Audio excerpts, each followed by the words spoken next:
আচ্ছা, কেমন হতো যদি আমরা মুহূর্তের মধ্যে এক জায়গা থেকে অন্য জায়গায় পৌঁছাতে পারতাম? যেমনইভাবে আমরা আমাদের মোবাইলে থাকা ফটো বা ভিডিওস মেসেঞ্জারের মাধ্যমে বা হোয়াটসঅ্যাপের মাধ্যমে বা সোশ্যাল মিডিয়ার মাধ্যমে আমরা এক স্থান থেকে অন্য স্থানে মুহূর্তের মধ্যে ট্রান্সফার করতে পারি, এমনইভাবে যদি আমরা নিজেরাই এক জায়গা থেকে অন্য জায়গায় এভাবে ট্রান্সফার হতে পারতাম তাহলে কেমন হতো বিষয়টা, তাই না?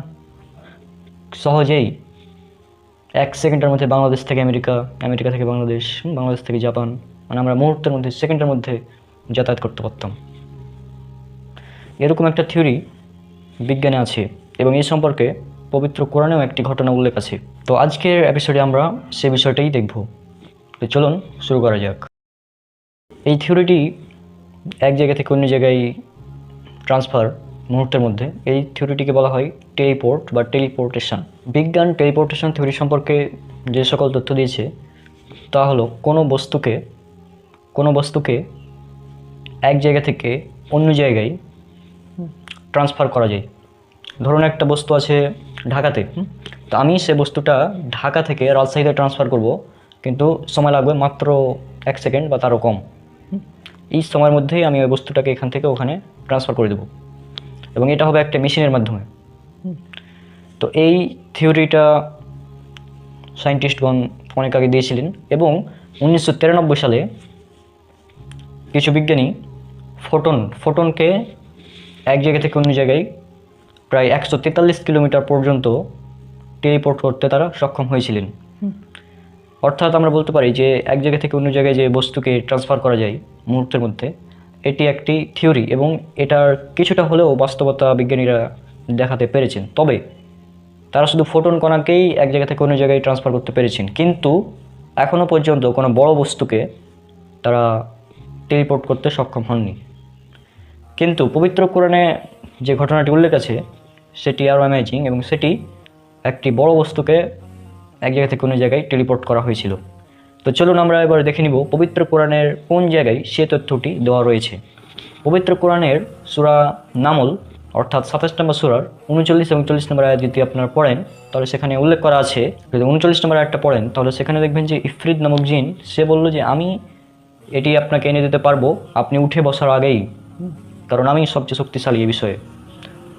অর্থাৎ সে সময় ইফরিত জিন ছিল সবচেয়ে শক্তিশালী জিন, কিন্তু সুলাইমান আলাইহিস সালামের হয়তো এটা পছন্দ হয়নি।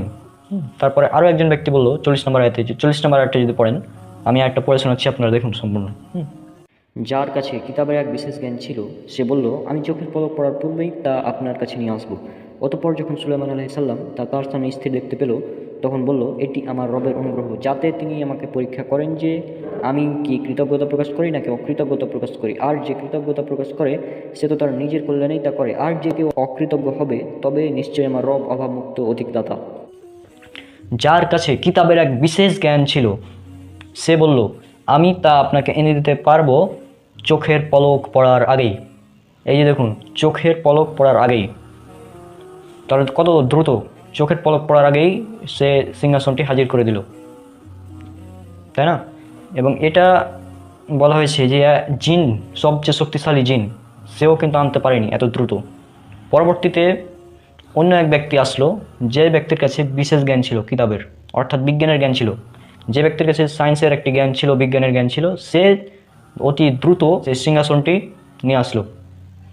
অর্থাৎ নবী সুলাইমান আলাইহিস সালামের যুগেও এই টেলিপোর্টেশন থিওরি ওই ব্যক্তির জানা ছিল, সে সময় এই টেলিপোর্টেশন থিওরি ছিল এবং সে ব্যক্তি হয়তো এই থিওরিটা জানতো, এই জন্যই সে আনতে পেরেছে, যদি আল্লাহ ভালো জানেন এই বিষয়ে। তো আমাদের ধারণা, আমাদের গবেষণা যেটা বলছে যে এটা সেই টেলিপোর্টেশন থিওরি হতে পারে, কারণ টেলিপোর্টেশন থিওরি এবং এটা একেবারে হুবহু সেম। মুহূর্তের মধ্যে কোনো বস্তুকে এক স্থান থেকে অন্য স্থানে ট্রান্সফার করা, এটা হচ্ছে টেলিপোর্টেশন থিওরি। তো আমরা দেখলাম যে নবী সুলাইমান আলাইহিস সালামের যুগেও এক ব্যক্তি এই টেলিপোর্টেশন করে দেখিয়েছিল। আর বর্তমান আধুনিক বিজ্ঞান এখনও কোনো বড় বস্তুকে টেলিপোর্ট করতে পারেনি, এখনও কোনো বড় বস্তুকে টেলিপোর্ট করতে পারেনি। হয়তো পারবে যদি আল্লাহ সুবহানাহু ওয়া তাআলা চান ভবিষ্যতে। অনেকেই বলে থাকেন যে আমরা কোরআন থেকে বিজ্ঞান বের করে দেখাই, বিজ্ঞান কোনো কিছু আবিষ্কার করার পরে আমরা আগে কেন বলি না? এই যে দেখুন, আমরা আগে বলে দিলাম টেলিপোর্টেশন থিওরি সম্পর্কে, কোরআনে আছে এটা। এলিয়েন সম্পর্কে আমরা বলেছি, এলিয়েন এখনও বিজ্ঞান স্বচক্ষে আবিষ্কার করতে পারেনি, স্বচক্ষে দেখেনি। হয়তো ভবিষ্যতে পারবে যদি আল্লাহ সুবহানাহু ওয়া তাআলা চান। একইভাবে টেলিপোর্টেশন থিওরি এটাও হয়তো একসময় বাস্তবে পরিণত হবে যদি আল্লাহ সুবহানাহু ওয়া তাআলা চান। এবং কোরআনে যেহেতু এটা উল্লেখ আছে, আমরা সেই গবেষণা করে আমরা সেটা দেখিয়ে দিলাম, তাই না? আর একটা বিষয়, আমরা পবিত্র কোরআনের ফ্যাক্ট বিষয় যেগুলো প্রতিষ্ঠিত সত্য, সেগুলো নিয়েই কথা বলি বেশিরভাগ। তবে দু একটা থিওরি নিয়ে কথা বলি, কারণ এই থিওরিগুলো বাস্তবে পরিণত হওয়ার পসিবিলিটি 100% রয়েছে। যদি বর্তমানে এটা সম্ভব না, তবে ভবিষ্যতে যখন বিজ্ঞান উন্নত হবে, বিজ্ঞান যখন অনেক উন্নত হয়ে যাবে, তখন ইনশাল্লাহ এইসব থিওরি বাস্তবে পরিণত হবে। অনেকে বলতে পারেন যে সেই 4000-5000 বছর আগে যদি এই টেলিপোর্টেশন থিওরি ছিল, কিন্তু তাহলে বর্তমানে কেন নাই? এটা হতে পারে এই কারণে যে আল্লাহ সুবহানাহু ওয়া তাআলা তারপরে সে জ্ঞান মানুষের কাছ থেকে উঠিয়ে নিয়েছিলেন। কারণ টেলিপোর্টেশন দিয়ে যে ভালো ভালো কাজ হবে তাই না, টেলিপোর্টেশনের মাধ্যমে অনেক খারাপ কাজও সম্পাদন করা যাবে। এই জন্য হয়তো আল্লাহ সুবহানাহু ওয়া তাআলা ভালো জানেন কী কারণ, তিনি হয়তো পরবর্তীতে এই জ্ঞান উঠিয়ে নিয়েছেন, যে কারণে তারপরে আর কেউ এই টেলিপোর্টেশন করতে পারেনি। তো আশা করি আপনারা বুঝতে পেরেছেন। আর পবিত্র কোরআন এবং আধুনিক বিজ্ঞান সিরিজের আরও অনেকগুলো ভিডিও যেগুলো রয়েছে সেগুলো আপনারা দেখুন।